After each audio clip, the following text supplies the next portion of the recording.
프램프시는 밤새 토트넘과 브라이턴의 경기를 끝까지 지켜봤습니다. 왜냐하면 이미 강등이 코앞까지 다가온 상황이라고 해도 여기는 토트넘의 홈이었고 더구나 데제르비 감독에게는 전 클럽을 상대하는 무대였기 때문입니다. 그래서 누가 봐도 한편의 극적인 드라마가 나올 수밖에 없는 밤이라고 생각했습니다. 만약 무려 15경기 만에 첫 승리를 따낸다면 강등권 탈출도 다시 가능해지는 자리였습니다. 경기장은 그대로 환호에 터져버릴 것 같았고 그래서 이 경기는 밤을 새워서라도 볼 가치가 충분했습니다. 그리고 79분 사비의 득점으로 스코어가 2대1이 됐던 그 순간 선수들은 그대로 관중석 쪽으로 뛰어들며 울부짖었고 스타디움 전체가 흔들릴 정도로 들썩였습니다.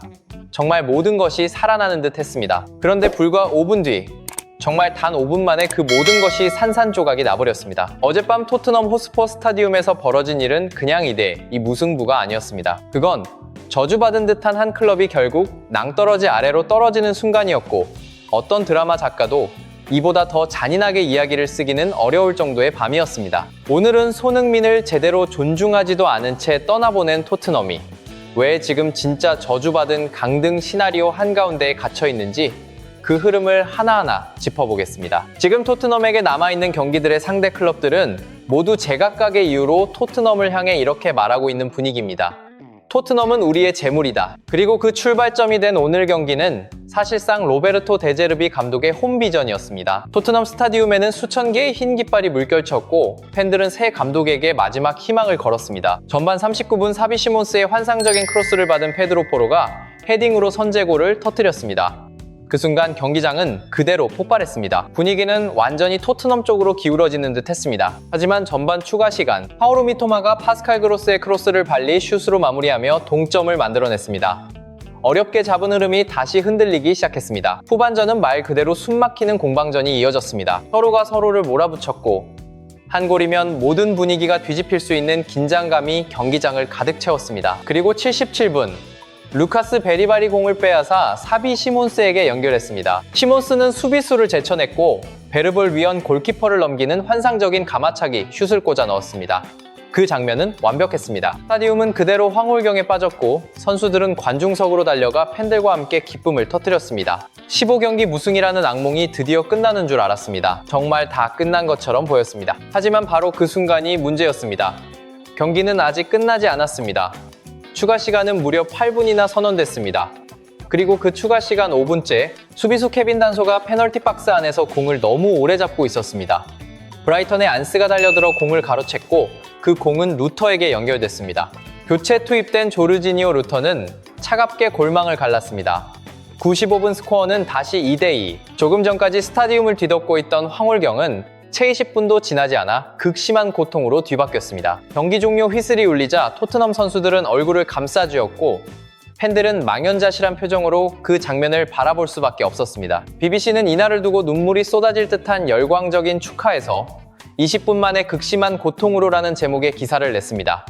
그만큼 이 밤은 비극적이었습니다. 이 무승부로 토트넘의 리그 무승 행진은 15경기로 늘어났습니다. 이 수치는 지난 1934년에서 1935년 사이에 기록했던 토트넘 역사상 최악의 리그 무승 기록에 단 한 경기 차이로 근접한 숫자입니다. 그런데 더 충격적인 건 옵타의 분석입니다. 프리미어리그 역사에서 연초 무승 행진이 토트넘보다 더 길었던 팀은 1993년 스윈던 타운, 2003년 선덜랜드, 2008년 더비 카운티 단 3팀뿐이었습니다. 그리고 이 3팀은 모두 그 시즌 강등됐습니다.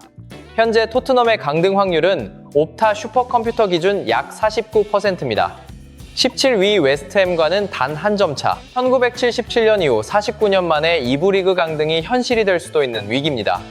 그런데 진짜 본론은 지금부터입니다. 왜 토트넘의 시나리오가 이렇게까지 잔인하냐는 겁니다.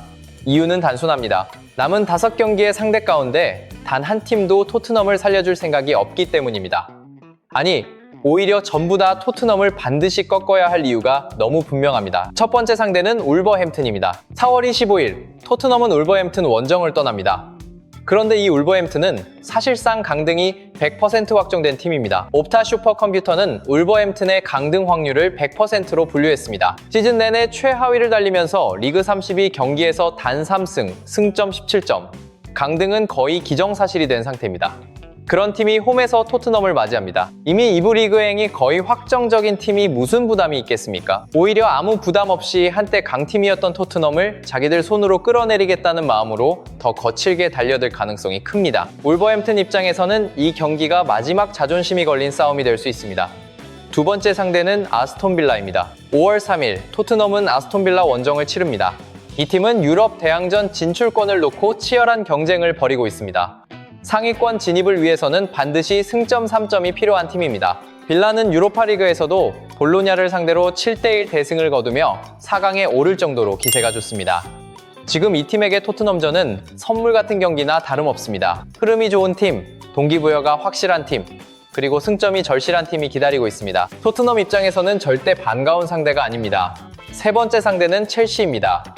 5월 17일 토트넘은 스탬퍼드 브리지로 향합니다. 첼시는 지금 챔피언스 리그 진출권을 향해 총력전을 벌이고 있습니다. 최근 맨유에 0대1로 패하면서 유럽 진출 가능성은 더 빡빡해졌고 그래서 더더욱 이 경기를 놓칠 수 없는 상황입니다. 첼시 입장에서는 이 경기가 사실상 6점짜리 경기입니다. 토트넘을 제물 삼아 유럽 무대의 꿈을 이어가려 할 가능성이 아주 큽니다. 감정도, 계산도, 순위표도 모두 첼시 쪽의 절박함을 더해주고 있습니다. 네 번째 상대는 리즈 유나이티드입니다. 5월 11일 토트넘은 홈에서 리즈를 만납니다. 이 경기 역시 절대 만만하지 않습니다. 리즈는 최근 맨유 원정에서 2대1 승리를 거두며 강등권과 8점 차를 벌렸습니다. 이제 잔류를 조금이라도 더 빨리 확정하고 싶은 팀입니다. 토트넘 원정이라고 해서 물러설 이유가 없습니다. 오히려 토트넘 홈에서 승점이라도 챙겨서 안도의 한숨을 쉬고 싶어할 팀입니다.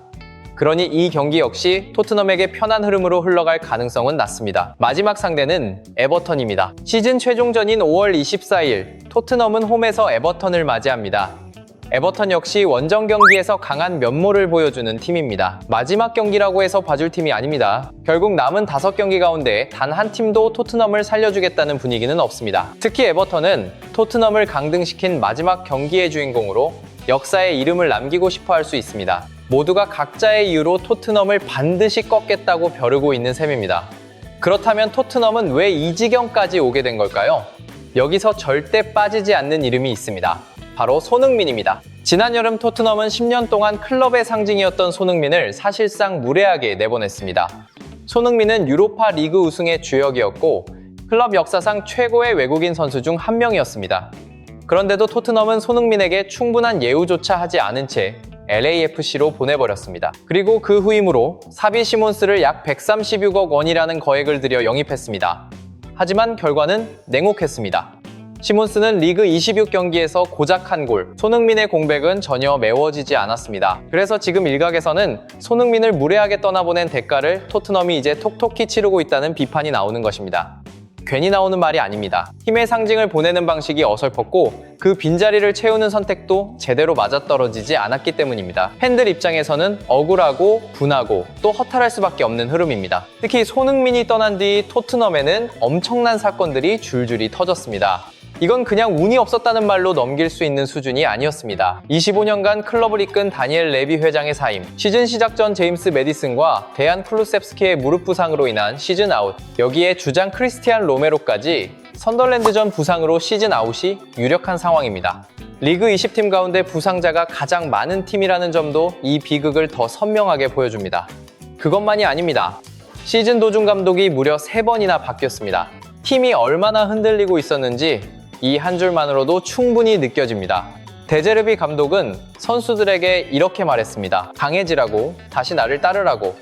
우리는 5연승을 할 수 있는 능력이 있다고. 듣기에는 분명 불씨를 살리는 말이었습니다. 절망 속에서도 다시 버텨보자는 외침이었습니다. 하지만 냉정한 현실은 전혀 다른 방향을 가리키고 있습니다. 슈퍼컴퓨터는 이미 토트넘에게 등을 돌렸고 통계는 강등을 향하고 있으며 남은 5경기의 상대 가운데 단 한 팀도 토트넘의 편이 아닙니다. 이건 감정의 문제가 아니라 숫자의 문제이고 분위기의 문제가 아니라 생존 경쟁의 현실입니다. 2016년 잉글랜드 4대 리그에서 토트넘보다 승점이 낮은 팀은 챔피언십 꼴찌 셰필드 웬즈데이뿐입니다. 이 한 문장은 지금 토트넘이 얼마나 처참한 바닥까지 내려왔는지를 그대로 보여줍니다. 불과 1년 전만 해도 유럽 대항전에서 손흥민과 함께 우승의 기쁨을 나눴던 팀입니다. 그런데 고작 1년 만에 구단 역사의 오육으로 남을 수도 있는 49년 만에 강등 위기 앞에 서 있습니다. 이쯤 되면 더는 단순한 부진이라고 부르기도 어렵습니다. 잘못된 선택들이 하나씩 쌓이고 또 쌓이고 결국 걷잡을 수 없는 비극으로 터져나온 결과에 가깝습니다.